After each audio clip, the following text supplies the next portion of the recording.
आपल्या देशात सगळ्यात स्वस्त काय असेल तर तो गरिबाचा जीव आहे.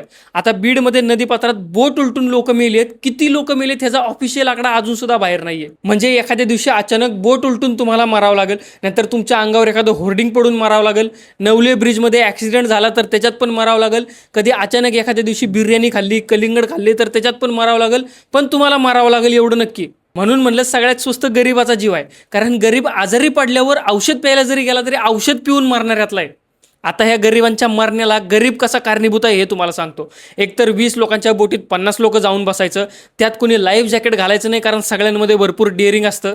त्यात 50-60 लोकांमधनं 20-22 लोकांना वाचवण्यात यश मिळतं आणि त्या वाचवण्यातली एक मावशी म्हणते की मला देवाने वाचवलं. म्हणजे तिथं असणारे मच्छीमार, तिथं असणारे डायव्हिंग करणारी पोरं, जागच्या जागी ज्यांनी येऊन तुम्हाला वाचवलं ते सगळे काय झक मारायला तिथं आले होते का? आपल्या जीवाची प्रत्येक गोष्ट देवावर ढकलल्यावर तुमचा जीव सामान्य आणि झुरळासारखाच होणार आहे एवढं लक्षात घ्या. आणि देव तुम्हाला मानसिक बळ देणारं शक्तिपीठ आहे.